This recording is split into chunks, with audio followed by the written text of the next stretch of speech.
fait chier à mourir au secours. Ah, voilà une bonne journée de fête. Si je trouvais quelque chose qui pourrait passer le temps. Mais évidemment, étant une personne random n'ayant pas les connaissances nécessaires pour parler d'un sujet que je ne connais pas, comme tout le monde saine d'esprit, je vais donner mon avis sur Internet. C'est parti pour le féminisme. On va bien s'amuser.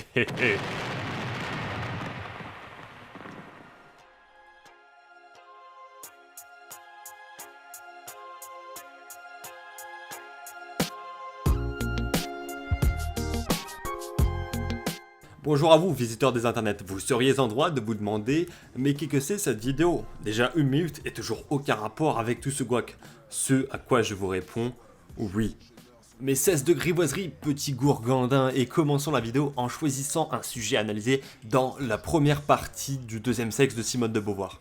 Mais avant de commencer, de quoi parle cet essai et pourquoi en parler aujourd'hui? Mais dis donc, Jamy, qu'est-ce qu'un essai littéraire? C'est très simple, tu vas voir. En littérature, un essai est une œuvre de réflexion portant sur les sujets les plus divers et exposés de manière personnelle, voire subjective par l'auteur. Contrairement à l'étude, l'essai peut être polémique ou partisan.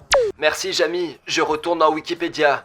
Le deuxième sexe, donc le livre 1 en tout cas, traite du patriarcat en recensant et référençant un tas de thèses, idéologies, auteurs ou encore philosophies. Divisé en 3 parties, la première partie destin, en se tournant vers l'aspect biologique, la psychologie et le matérialisme historique, mais en finissant par conclure que ces aspects ne suffisent pas pour expliquer les origines du patriarcat. La seconde, histoire, se penche sur l'histoire des relations entre hommes et femmes, de la préhistoire à l'après-guerre, en se focalisant sur l'Occident. Elle conclut que toute l'histoire des femmes a été faite par les hommes. Et enfin, la troisième partie, mythe, qui traite du mythe féminin à travers la culture, les tabous, la religion, etc. Puis elle analyse ensuite 5 auteurs bien différents, Monterland, Laurence, Claudel, Breton et Stendhal, afin de traiter de leurs différentes visions du mythe féminin qu'ils entretiennent. Et pourquoi parler du deuxième sexe maintenant? Pourquoi j'en parle aujourd'hui? Eh bien tout simplement parce que le livre est un ouvrage fondateur du féminisme et que, comme disait un grand penseur, connais ton ennemi mieux que toi-même, la femme. Stop it. Get some help. C'est pourri, gamin! Évidemment, je respecte les femmes, j'ai d'ailleurs une très bonne amie femme dans mon entourage. Mais je vais laisser quelqu'un expliquer pourquoi j'ai choisi le deuxième sexe de Simone de Beauvoir mieux que moi. Ça prend des gars, tu sais, je veux dire, ça prend des gars pour convaincre les gars aussi, là. Puis tu sais, c'est tellement pas juste une question de privilège qu'on crée dans nos petites vies à nous, là. C'est, tu me filmes encore? C'est tellement le comprendre la dimension patriarcale du monde, ça veut dire comprendre le monde.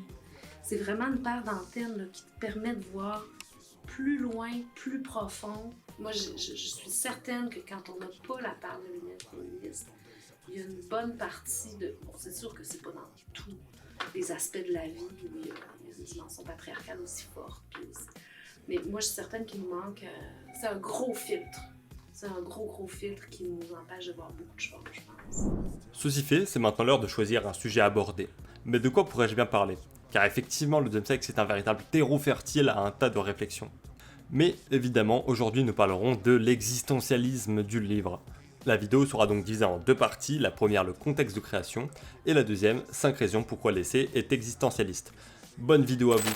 J'ouvre une parenthèse rapidement pour vous parler du patriarcat, ce qui est quand même le sujet principal du livre, ça serait con de passer à côté. Et pour vous expliquer, je vais laisser Valérie Dubé, enseignante au cégep de Sherbrooke, se présenter et vous proposer une définition de ce qu'est le patriarcat, qu'on soit sur la même longueur d'onde. Je m'intéresse aux questions féministes depuis mon cégep, je dirais. Depuis que j'ai 17-18 ans, pour moi, devenir féministe, ça a été un peu comme une lumière dans ma vie. C'est une grille d'analyse qui s'est ajoutée à tout ce que j'observe et ça a teinté beaucoup mon parcours universitaire par la suite. Donc, j'ai fait une maîtrise en anthropologie sur la question de l'éthique relationnelle chez les infirmières et j'ai fait un doctorat en philo, en éthique, sur une théorie particulière en éthique féministe. Le patriarcat, c'est plus qu'une culture, c'est une dimension de toutes les cultures. C'est un régime de sens, je dis, c'est un paradigme qui fait en sorte qu'à peu près toutes les dimensions de toutes les cultures, ça depuis toujours et universellement, ont quelque chose d'androcentrisme, parce que le masculin est référencé au départ, ou est-ce que le féminin arrive en deuxième, ou encore le féminin va être invisibilisé, exploité, violenté, peu importe, mais c'est un ensemble finalement de phénomènes culturels, de significations culturelles, historiques, sociales, etc., qui font en sorte de placer le masculin en premier et de discriminer les femmes ou le féminin en général comme ensemble de références, je dirais, comme étant moins bien, comme devant être limité dans ses droits aussi. Donc, patriarcat, c'est une des grandes caractéristiques de l'humanité, en fait. Je ferme la parenthèse.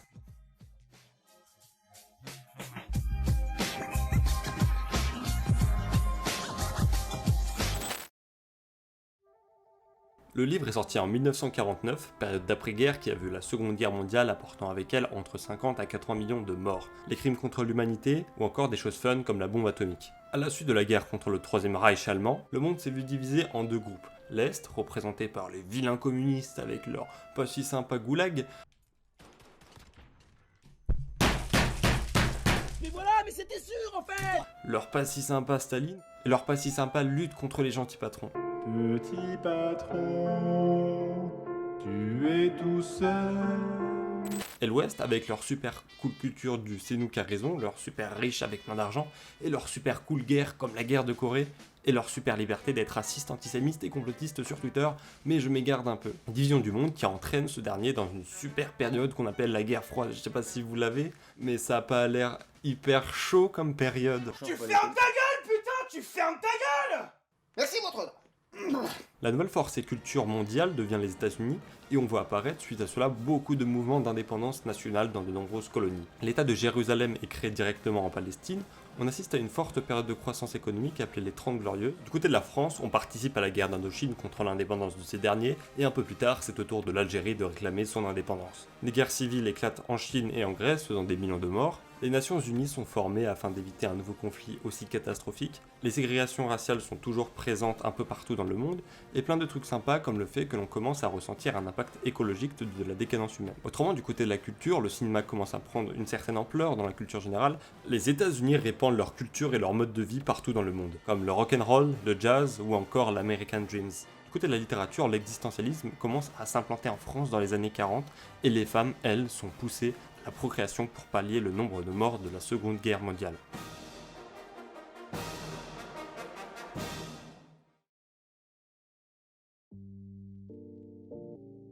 Quant à Simone de Beauvoir, grande figure du féminisme international et de l'existentialisme, elle est née le 9 janvier 1908 à Paris et est morte le 14 avril 1986 dans la même ville. Fille de parents bourgeois, elle se voit contrainte de quitter leur appartement pour un bien plus modeste car son grand-père, Gustave Brasseur, ancien président de la Banque de la Meuse, fait faillite, la banque, pas le grand-père, suite à la Première Guerre mondiale. Elle et sa famille subissent alors un déclassement social et elle apprend donc qu'ils seront obligés de trimer pour s'élever socialement et pour lutter pour son indépendance. Elle se fixe alors comme objectif de devenir écrivaine. Elle passe son bac en 1925, puis suit un cursus classique en maths et lettres à l'Institut catholique de Paris pour obéir à ses parents, puis obtient une licence en philosophie, domaine qui la passionne. Elle rencontre quelques années plus tard, en 1929, à l'Institut de Paris, Jean-Paul Sartre, grand philosophe existentialiste avec qui elle entretiendra une relation libre et égalitaire toute sa vie. Celui avec qui elle partagera beaucoup et apprendra beaucoup. Elle enseigne ensuite à Paris, puis à Marseille et se voit définitivement révoquée de l'éducation nationale en 1941 après une accusation d'incitation de mineurs à la débauche et n'enseignera plus jamais après ça. Elle voyage beaucoup et rencontre plusieurs grandes figures du communisme et en 1949, elle publie Le Deuxième Sexe qui fait énormément polémique à sa sortie mais lui permet alors de devenir une grande figure du féminisme international, du droit à l'avortement ou encore du lesbianisme. Pourtant, de prime abord, Le Deuxième Sexe n'avait pas pour but d'être un livre de revendication sur le mouvement de libération des femmes, mais un ouvrage théorique à la manière d'une encyclopédie pour définir le rôle des femmes. Elle rejette ainsi dans le livre tout déterminisme qui vouerait la femme à cette place de deuxième sexe. Je sais que c'est un ouvrage absolument fondateur, mais je pourrais pas affirmer qu'avant elle, il n'y en a pas eu d'autres, notamment en dehors du monde anglo-saxon. D'autres ouvrages qui ont été marquants, il y en a eu plusieurs. Les luttes féministes ont débuté avant Simone de Beauvoir. Mais en termes d'ouvrages, de théorisation de ce qu'on appelle le patriarcat, je l'ai toujours considéré comme étant l'ouvrage fondateur. J'ai déjà entendu dire que ça avait été avec le Capital de Karl Marx, l'ouvrage qui aurait eu le plus d'impact sur des vies humaines, sur le plus grand nombre de vies humaines depuis l'invention de l'imprimerie, là, finalement. En fait, même plus que ça, un peu de tous les temps, mais après la Bible. Donc, je pense que c'est vraiment l'ouvrage fondateur, je dirais, du féminisme occidental. Et pour ce qui est de la théorisation du patriarcat, c'est incontournable. Pour se séparer, se parler, retomber amoureux lors d'après. Unis par cette flamme que je n'ose éteindre, c'est pareil, donc on se venge pendant nos étreintes.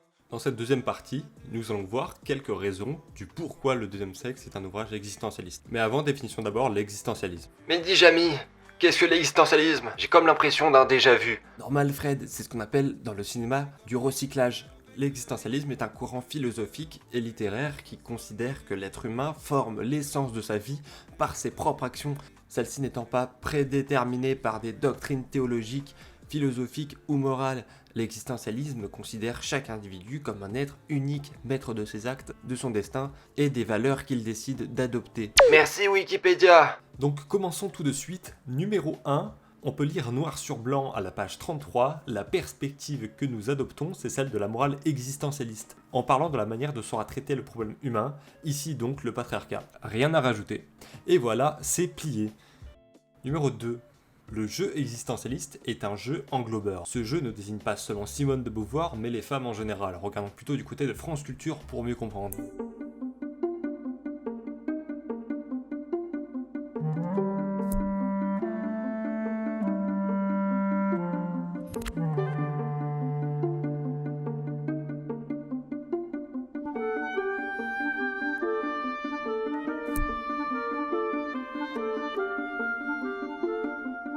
Plus clair comme ça. Numéro 3.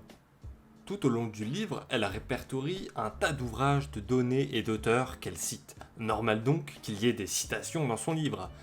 Mais certaines d'entre elles sont utilisées afin d'étayer son argumentaire existentialiste. Et vous l'aurez deviné, elle cite donc plusieurs auteurs attenants existentialistes, comme Sartre, évidemment, Engels ou encore Nietzsche.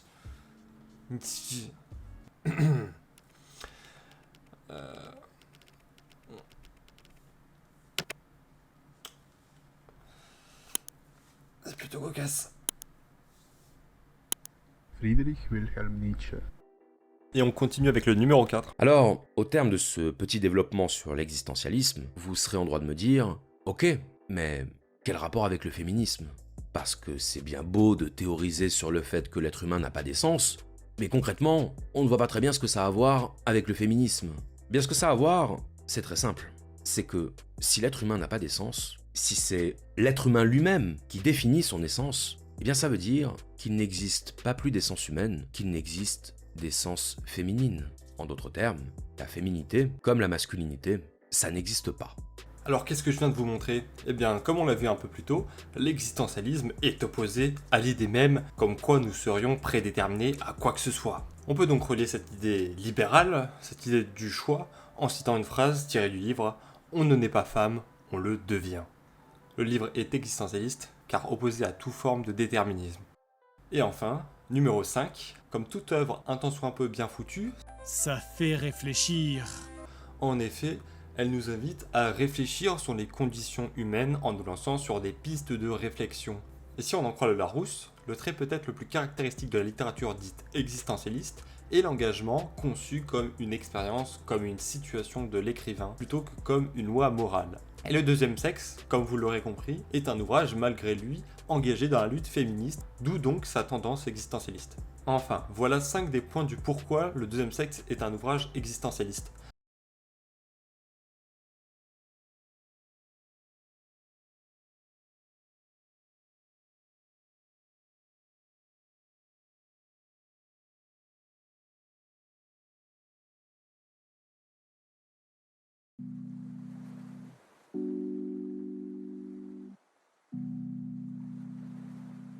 Revenons avant de finir sur les thèmes dominants de l'œuvre. En gros, c'est la prédominance du patriarcat dans notre société, pour faire très court. J'en suis rendu à donner mon appréciation de l'œuvre et à la recommandation. Sacrée technique de transition, je sais, pas besoin de me le dire. Avec les 2 semaines de montage et le 1 mois de lecture en parallèle de mes cours, le premier constat, c'est qu'on vit vraiment dans une société. Mais plus encore, après la 5e écoute des explications de Valérie Dubé, qui m'a si gentiment accordé son temps pour que je puisse déblatérer mes conneries sur internet, c'est qu'effectivement, à la suite de ma lecture et de mes recherches, j'ai effectivement développé une nouvelle façon de voir les choses. En effet, le deuxième sexe m'a permis de rajouter à mes connaissances une nouvelle façon d'aborder la vie. Et d'ailleurs, si le sujet vous intéresse un peu, il y a dans la description le lien de l'interview complète de Valérie Dubé à propos de quelques questions sur le livre et le féminisme en général. C'est pas très long, 20 à 30 minutes. Elle revient d'ailleurs sur les défauts du livre, comme le fait que plusieurs des données avancées ne sont pas tous justes. De mon côté, je l'ai trouvé tout de même assez épais à lire avec beaucoup de références qui freinent la lecture, mais il m'a permis d'aborder la vie d'une autre façon, d'accroître ma position pro-féministe à ne pas considérer la femme comme un homme, mais comme un être humain à part entière, plus comme l'autre, le sexe inférieur. Et si le sujet vous intéresse un peu, je vous encourage à vous pencher sur des livres un peu plus faciles d'accès, comme Féminisme au pluriel, Les filles en série ou encore le mouvement masculiniste au Québec. Sur ce, je vous laisse avec le dernier paragraphe du tome 1. Ce qui est certain, c'est qu'aujourd'hui, il est très difficile aux femmes d'assumer à la fois leurs conditions d'individus autonomes et leur destin féminin. C'est là la source de ces maladresses, de ces malaises, qui les font parfois considérer comme un sexe perdu. Et sans doute, il est plus confortable de subir un aveugle esclavage que d'être travaillé à s'affranchir. Les morts aussi sont mieux adaptés à la terre que les vivants. De toute façon, un retour au passé n'est pas plus possible qu'il n'est souhaitable. Ce qu'il faut espérer, c'est que de leur côté, les hommes assument sans réserve la situation qui est en train de se créer. Alors seulement la femme pourra la vivre sans déchirement. Alors pourra être exaucé le vœu de la forgue. Ô jeunes filles, quand serez-vous nos frères intimes sans arrière-pensée d'exploitation? Quand nous donnerons, nous, la vraie poignée de main? Alors, Mélusine, non plus sous le poids de la fatalité déchaînée sur elle par l'homme seul, Mélusine délivrée, retrouvera son assiette humaine.